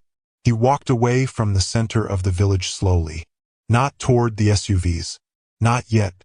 Instead, toward her house. Each step felt heavier than the last. Not from exhaustion. From hesitation. From uncertainty. From something he had never struggled with before. Fear. When he reached her door, it was closed. He stood there for a moment, then knocked. No answer. He knocked again. "Zara." Silence. Inside, Zara sat on the edge of the bed. Her hands clenched tightly in her lap. Her breathing uneven. She had heard him. Of course she had. Every knock felt like it echoed inside her chest. "Zara, please," Adrian said from outside. "I just want to talk." Her eyes filled again. But this time the tears didn't stay back. They fell. Quiet. Uncontrolled. She pressed her hand against her mouth, trying to steady herself. "I know you're in there," Adrian continued. Of course he knew. He always seemed to know things. That was part of the problem. "Please," he said again. Zara closed her eyes. And for a moment, she almost stood, almost walked to the door, almost opened it. But then, the memory hit. Mr. Adrian Cole. The name echoed in her mind. Sharp, cold, unfamiliar. And just like that, she stayed where she was. Outside, Adrian waited. Minutes passed. Then more. But the door never opened. He let out a slow breath, resting his hand briefly against the wood. "I didn't come here to hurt you," he said quietly. Inside, Zara shook her head. "But you did," she whispered. He couldn't hear her, but somehow felt like he understood anyway. After a while, Adrian stepped back. The silence was answer enough. And for the first time since he had met her, he turned away. By evening, the SUVs were gone. The village returned to its rhythm, but not its peace. Zara didn't go to the market, didn't go to the shore, didn't speak to anyone beyond what was necessary. She stayed inside, with her mother, with her thoughts, and with the memories. Every moment replayed, every word, every look, the way he had smiled, the way he had listened, the way he had stayed. Had any of it been real? She pressed her hands against her face. "Yes," she whispered. That was the problem. It had been real, and that made it worse. Miles away, the city welcomed Adrian Cole back like nothing had changed. The penthouse lights glowed again. The staff moved quietly, efficiently. Everything was exactly as he had left it, and yet felt wrong. Adrian stood in the same spot as before. Glass walls, endless skyline, perfect silence. But this time, the emptiness felt louder. "Your schedule has been adjusted," Daniel said, standing nearby. "Meetings have been rescheduled. The board is expecting you tomorrow." Adrian didn't turn. "Cancel them." Daniel hesitated. We've already delayed. Cancel them. Daniel exhaled slowly. Yes, sir. Silence returned. Adrian stared out at the city. He had everything back. Power, control, influence. And yet, none of it mattered. Because the one thing he had found, the one thing he couldn't buy, he had lost. That night, sleep didn't come. Adrian lay on his bed, staring at the ceiling. The same ceiling he had once stared at before leaving. But this time, he knew what was missing. Her voice, her presence, her honesty. He sat up suddenly, running a hand through his hair. This wasn't supposed to happen. He had come to find something real. And he had. But he hadn't been real in return. Back in the village, Zara sat outside her house. The night air was cool. The waves soft. She hugged her knees tightly. He lied, she said quietly. Her mother, weak but awake, looked at her. Did he? She asked softly. Zara frowned. He told me he was someone else. Her mother nodded slightly. But how did he treat you? Zara hesitated. That question, she didn't want to answer. He was kind, she admitted. He stayed. He helped. Her voice softened. He cared. Her mother watched her carefully. Then maybe not everything was a lie. Zara shook her head quickly. That doesn't matter. It does, her mother said gently. Zara looked away. People show who they are in what they do, her mother continued. Not just in what they say. Zara swallowed. But he hid the truth. Her mother nodded. Yes. A pause. But sometimes, people hide because they're afraid. Zara's chest tightened. Afraid of what? Her mother looked at her. Losing something important. Zara didn't respond, because deep down, she understood that feeling. Days passed. Adrian threw himself into work. Meetings, decisions, negotiations. He moved like he always had, spoke like he always had. But something was off. He was sharper, colder, more distant. Because now, he knew what he was missing. Zara returned to the market. But she wasn't the same. Her laughter was quieter. Her smiles rarer. She worked. She survived. But the light in her had dimmed. And somewhere between the city and the sea, between wealth and simplicity, between truth and lies, two people stood on opposite sides of the same feeling. Love, unresolved, unfinished, and still very real. Because no matter how far Adrian had returned to his world, and no matter how hard Zara tried to stay in hers, neither of them could forget. And that was where the real battle began. The boardroom was exactly as Adrian remembered it. Cold, precise, immaculate. A long glass table stretched across the center, reflecting the overhead lights with sharp clarity. Floor-to-ceiling windows framed the city skyline, reminding everyone inside of the power they held, or believed they held. Adrian sat at the head of the table, back straight, expression controlled, hands folded calmly in front of him. To anyone watching, he was exactly the man they expected. Let's begin. The voice came from Mr. Harrington, one of the senior board members. Gray-haired, sharp-eyed, and always impatient. We've delayed long enough. Adrian gave a small nod. Go ahead. Charts appeared on screens. Numbers filled the room. Revenue projections, market expansions, acquisition strategies. Voices overlapped. Confident, calculated, relentless. Normally, Adrian would lead this, command it, shape it. Today, he listened. And if we finalize the merger, another board member continued, we can secure dominance across 3 additional sectors within the year. Dominance, control, expansion. The words echoed, but they felt distant. Adrian's gaze drifted slightly toward the window. The city stretched endlessly, alive, demanding. But in his mind, he saw something else. A shoreline, a small wooden house, a girl standing barefoot in the sand. Adrian, the voice pulled him back. Mr. Harrington was watching him closely. Your thoughts? The room fell silent. Adrian leaned back slightly in his chair. For a moment he said nothing. Then, I don't care about the merger. The words landed softly, but the effect was immediate. What? Harrington said. I don't care, Adrian repeated. A murmur spread across the table. Confusion. Disbelief. With respect, another member spoke. This is $1 billion decision. Adrian nodded. I'm aware. Then why would you? Because it doesn't matter. Silence again. Heavier this time. Harrington leaned forward. Everything we do here matters. Adrian looked at him. For the company, yes. And for you, Harrington added. Adrian paused. Then, no. That answer unsettled them more than anything else. You've built this empire, Harrington said. You don't just lose interest overnight. Adrian's jaw tightened slightly. I didn't lose interest overnight, he said. I just finally understood something. And what is that? Harrington pressed.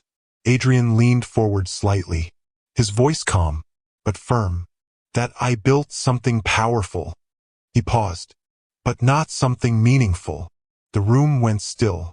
That's a dangerous mindset, someone muttered. No, Adrian replied. It's an honest one.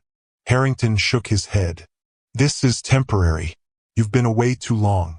You just need to refocus. Adrian almost smiled. You don't understand, he said quietly. I've never been more focused.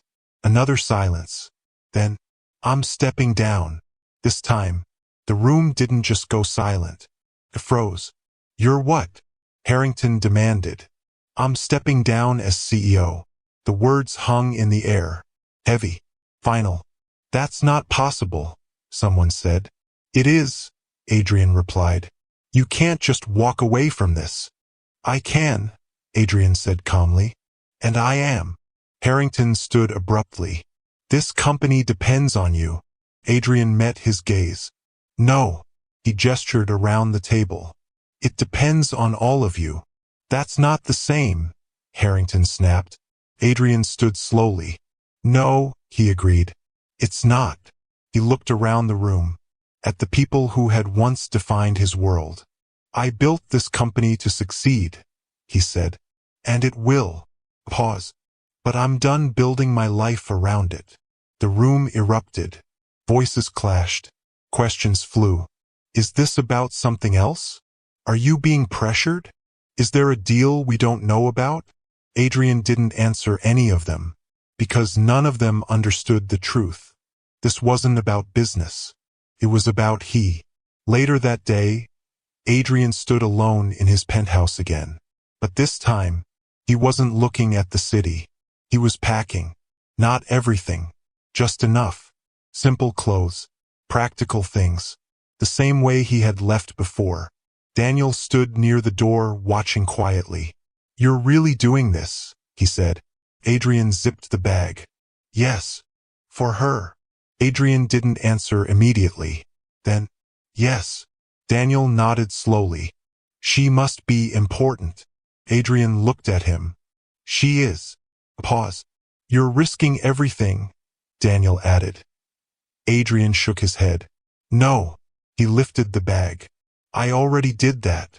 Back in the village, Zara stood at her stall. The day was slow, the heat heavy. She arranged the fish carefully, the same way she always did. But her movements lacked something. Energy. Zara. She looked up. It was one of the fishermen. There's talk in the village, he said. Zara frowned slightly. What kind of talk? About that man. Her chest tightened. He left, she said quickly. The man shook his head. They say he's coming back. Zara's hands stilled. That doesn't make sense. The fisherman shrugged. Maybe not. He paused. But people don't leave places like this and then return. Zara looked away. They do, she said quietly. The fisherman studied her, then nodded. Sometimes, he said. That evening, Zara sat by the shore again. The waves rolled gently. The sky dimmed slowly. Everything looked the same, but she wasn't. Her thoughts circled endlessly. He lied. He cared. He left. He stayed. Nothing settled. Nothing made sense.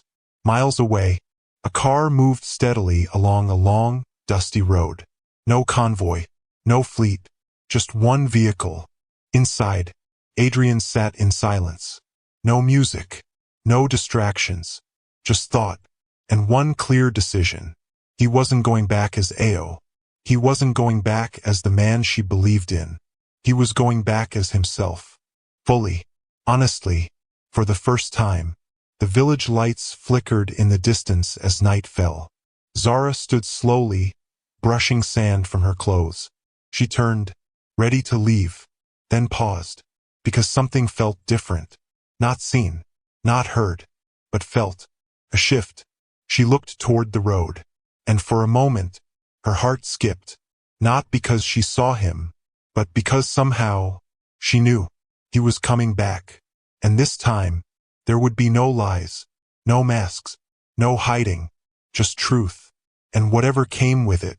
Because love, real love, wasn't about perfection. It was about choice. And Adrian Cole had finally made his.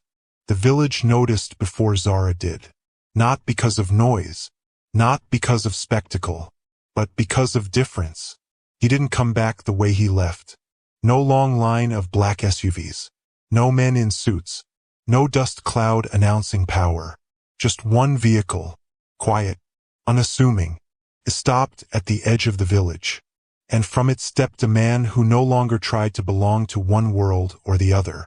Adrian Cole. Not dressed like a billionaire. Not dressed like a fisherman. But something in between. Simple. Clean. Honest. The villagers watched. Some whispered. Some stared. Some simply waited. He didn't look at them. He didn't explain. He didn't announce himself. He just walked. Past the boats. Past the market. Past the places where he had once been Ao. Each step carried weight. Not of status, but of truth. Zara was by the shore. Of course she was. The place where everything had begun. The place where things made the most sense. She stood facing the sea, her back to the village. The wind moved gently around her, carrying the soft rhythm of the waves.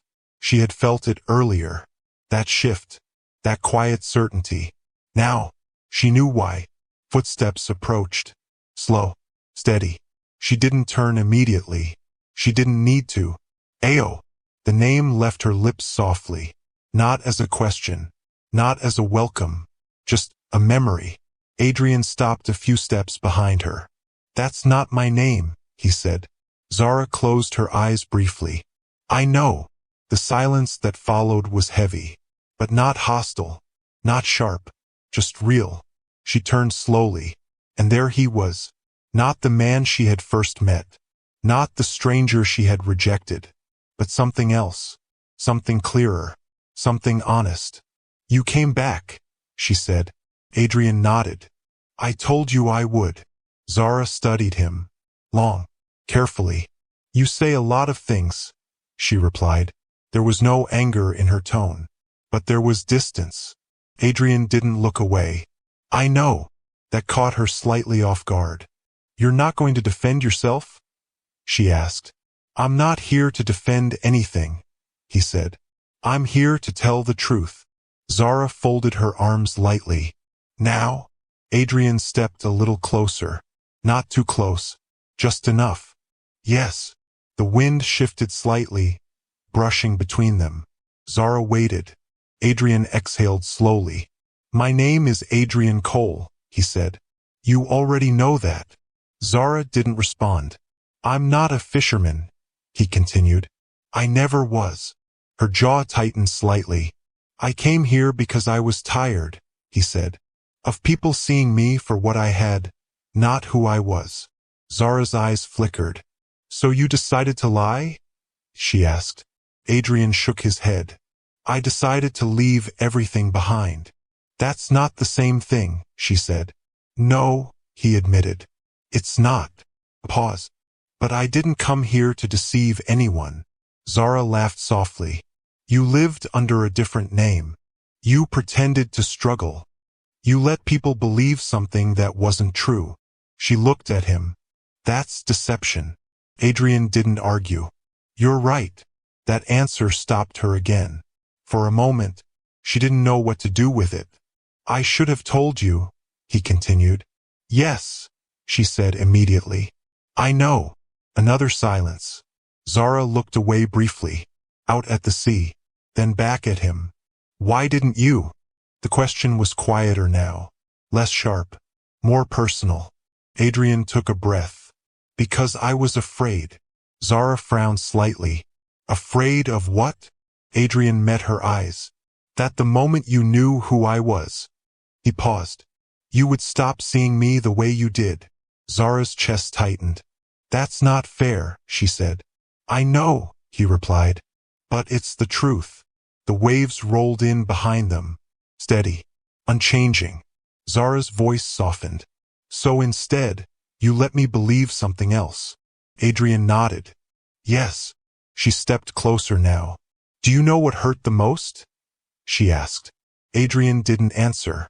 You didn't trust me, she said. The words landed deeper than anything else. I trusted you with everything, she continued. My struggles, my fears, my life. Her voice trembled slightly. And you, she paused, held back the biggest part of yours. Adrian's chest tightened. You're right, he said. No defense, no excuses, just truth. Zara searched his face. You say you were afraid, she said. But do you understand what that made me feel? Adrian nodded slowly. Yes. Say it, she said. He hesitated. Then, betrayed. Zara swallowed. Used. Her eyes flickered. Like I wasn't enough to be trusted. Silence. Adrian stepped closer. Just one step. You were more than enough, he said. Zara shook her head. Then why didn't you act like it? That question, he had no easy answer for. I was selfish, he said finally. Zara blinked.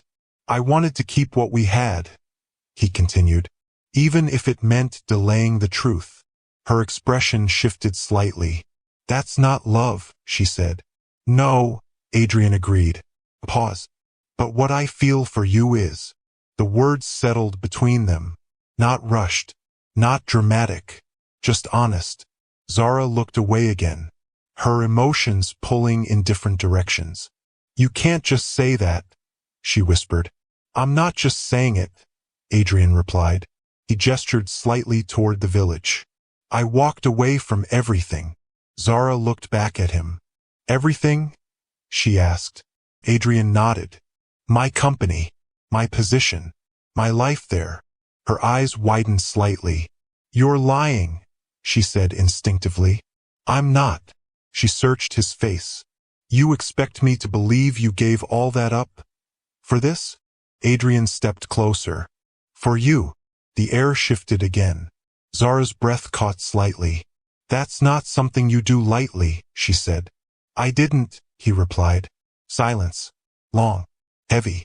Zara's voice softened again. And what happens if this doesn't work? She asked. Adrian didn't hesitate. Then I stay anyway. Zara frowned. That doesn't make sense. It does to me, he said. She studied him. Why? She asked. Adrian's voice dropped slightly. Because for the first time in my life. He paused. I know what matters. Zara looked at him. Really looked at him. Not the name. Not the status. Just the man. You hurt me, she said quietly. I know. I don't trust you the way I did before. I know. That doesn't just come back. I know. Pause. Then, I'm not asking you to trust me right now, Adrian said. Zara blinked. I'm asking you to let me earn it again. The words lingered. No pressure. No demand. Just patience. Zara's eyes filled again. But this time, she didn't fight it. You don't even know if I can forgive you, she said. Adrian nodded. I know. Silence. The waves rolled in again. Steady. Patient. Zara exhaled slowly. Then, she stepped closer, not fully closing the distance. But enough. I don't know what this is anymore, she said. Adrian met her gaze. It's real, he said. She searched his eyes. Then, very softly, okay. It wasn't forgiveness. It wasn't acceptance. But it wasn't rejection either. And for now, that was enough. As the sun dipped lower behind them, casting warm light across the shore, two people stood between what was broken and what could still be rebuilt. Slowly, carefully, honestly, because this time, there were no lies left, only truth, and the choice to stay. The village didn't change overnight, and neither did they. The morning after Adrian returned, the sun rose just like it always did, soft light stretching across the sea. Fishermen preparing their boats, voices slowly filling the air. Life moved forward, unbothered by emotional turning points. But for Zara and Adrian, everything had shifted. He didn't go looking for her that morning. That was the first difference. Instead, Adrian woke early, stepped outside the small room he had rented again, and walked toward the shore. Not to find her, but to work. Baco was already there. He looked up as Adrian approached. There was no greeting, just a long, assessing look. You came back, Baco said. Yes. Baco's eyes narrowed slightly. And this time, Adrian didn't hesitate. No pretending. Baco studied him for another moment, then nodded once. Good. He turned toward the boat. Then get in. No ceremony. No forgiveness speech. No questions about money or power. Just work. And somehow, that meant more than anything else. Out on the water, the sea welcomed him the same way it always had. Not kindly, not harshly, just honestly. The boat rocked. The wind shifted. The nets resisted. And Adrian worked. Not to prove anything. Not to impress anyone. But because this was part of who he had become. His hands, once soft, were now hardened. His movements, once unsure, now steady. He cast the net cleanly, pulled with strength, adjusted with instinct. Baco watched him, then gave a small grunt. You've changed, the older man said. Adrian didn't look up. I know. Back on shore, Zara stood at her stall. She saw him. Of course she did. He didn't look toward her, didn't try to catch her attention, didn't approach. He simply worked. And that confused her. Days passed. Adrian kept his distance. Not out of fear, not out of avoidance, but out of respect. He greeted her when their paths crossed. Simple, calm. Morning, morning. Nothing more. No pressure, no pushing. And slowly, something inside Zara began to shift. You're thinking about him again. Zara looked up. Her mother sat nearby, watching her with quiet understanding. I'm not, Zara said quickly. Her mother smiled faintly. You are. Zara sighed. He's different, she admitted. Yes. He's not trying to convince me. Her mother nodded. That's a good sign. Zara frowned slightly. Why? Because real change doesn't need to announce itself, her mother said gently. Zara looked away. That evening, Zara found him by the shore. Not by accident. She had chosen to go there. And somehow, she knew he would be there. Adrian sat near the water, repairing a net. He looked up as she approached. There was no surprise in his expression. Just acknowledgement. Zara. She stopped a few steps away. You're avoiding me, she said. Adrian shook his head. No. Then what are you doing? Adrian gestured slightly to the space around him. Giving you space. Zara folded her arms. I didn't ask for space. You needed it, he replied. That answer made her pause. She stepped closer. You don't get to decide that for me. Adrian nodded. You're right. Pause. I decided it for myself. Zara blinked. Why? Adrian looked at her. Because I don't want to rush you into something you're not ready for. Silence. Zara studied him carefully. "You've changed," she said. Adrian smiled faintly. "I'm trying to." She sat beside him. Not too close, but closer than before. "You're not going back?" she asked. Adrian shook his head. "No." "What about your company?" "It's still there," he said. "And you?" "I'm here." Zara looked out at the sea. "That's a big thing to walk away from." Adrian followed her gaze. "So is this." The words settled between them. Zara didn't respond immediately, because she understood. "I don't trust you completely," she said finally. Adrian nodded. "I know. But—" She hesitated. "I don't feel like I did before either." Adrian turned slightly toward her. "Before how?" Zara exhaled slowly. "Before, I felt safe." Her voice softened. "Now I feel unsure." Adrian listened, didn't interrupt. "I don't like that," she added. "I don't either," he said quietly. She looked at him. "So what do we do?" Adrian paused. "Then, we don't fix it all at once." Zara frowned slightly. "Then how?" Adrian met her eyes. "We build it again." The simplicity of that answer caught her off guard. "No shortcuts," he added. "No pretending." Zara searched his face. "And if it doesn't work?" Adrian didn't hesitate. "Then at least we know it was real." Silence. But this time, felt different. Less heavy. More open. Days turned into weeks. And slowly, they found their way back.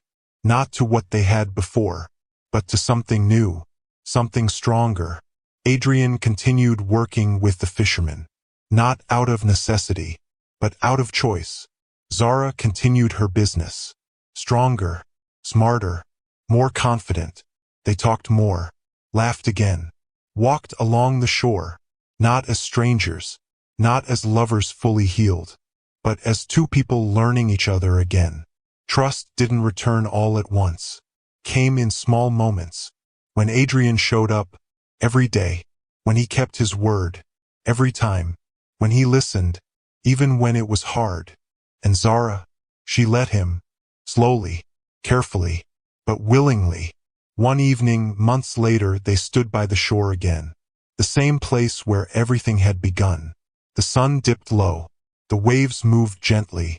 Zara looked at him. "You stayed," she said. Adrian smiled. "I told you I would." She stepped closer. This time, no distance. "I believe you now," she said. Those words, simple, quiet, meant everything. Adrian didn't rush, didn't react dramatically. He just nodded. "Thank you." Zara studied him. "You know," she said softly, "you could have had everything." Adrian looked at her. "I do." She smiled. "No," she said, "you have everything."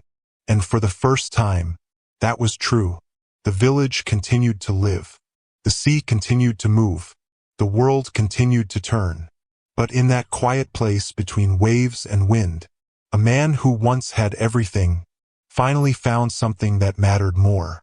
Not power, not wealth, not control, but love. Real, hard-earned, unbreakable. And this time, it stayed. Thanks for watching. If you enjoy the story, please subscribe to this channel.